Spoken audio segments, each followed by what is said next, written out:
What's up? How you doing? Parker pen. Parker pen. That's my favorite pen. Been using it since the 3rd grade. Good looking pen. Solid, fits well in my hand. Listen to that. Everything of importance that I've written has been written with a Parker pen, including punishment in school. In those days, teacher would write on the blackboard and you would whisper something to your friend right next to you. And the teacher would hear and turn around and say, excuse me, you talking to your neighbor? And I would say, my neighbor, what do you mean? Maybe you'd come up here. And you'd go up to the desk and immediately would get a loose leaf sheet of paper like that. And you'd stand next to the teacher and teacher would write out, I will not talk in class while the teacher is teaching. And up top here, the teacher would write 1,000 times and would say, go home tonight and write that out 1,000 times and hand it to me tomorrow morning. So I was always excited about that.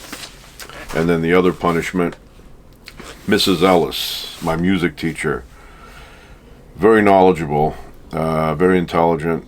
I was a big fan of her eyeglasses. She had eyeglasses. The glass had a purplish tint, and it reminded me of tasty cough syrup.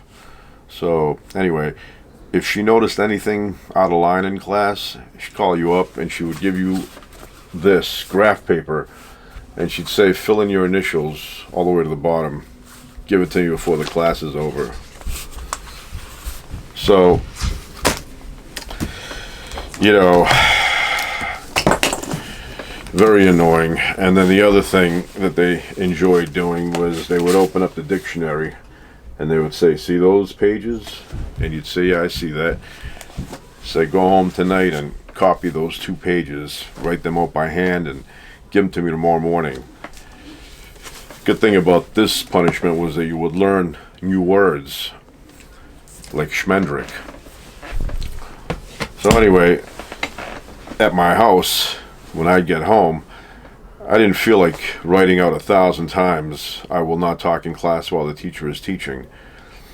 So I'd put it off and put it off and put it off, and then it would get late and I'd get sleepy.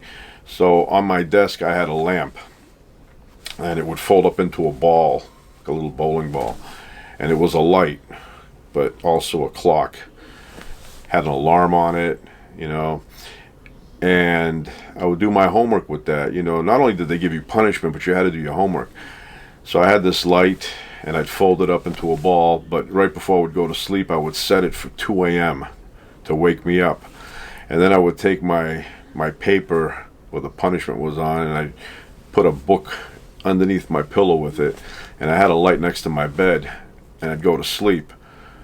And then at 2 a.m. I would hear, and I'd get up, and I'd start writing, I will not talk in class while the teacher is teaching, and I'd write that 1,000 times.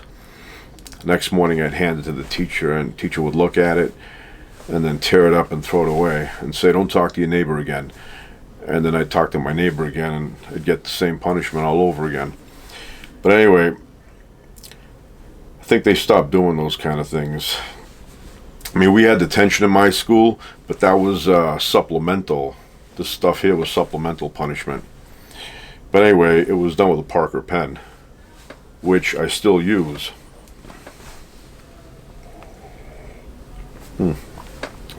Lipton tea in my Grand Canyon, Arizona cup. This is just the right size. You get it too big, and by the time you get to the bottom, you're tired of drinking tea. It's like a paint can. But anyway, I have another Parker pen here, a black one. This one's a little bit more beat up, a few scratches. So that solid. So anyway, that's what happened in those days. They loved giving out punishment like that, and I would always do it in the middle of the night because I hated doing it. But the only benefit that came of doing that kind of punishment is that I became a really fast writer.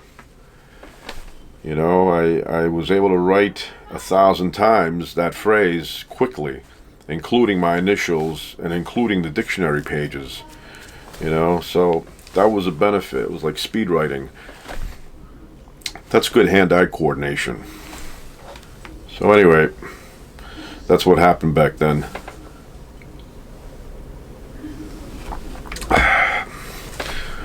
That's it.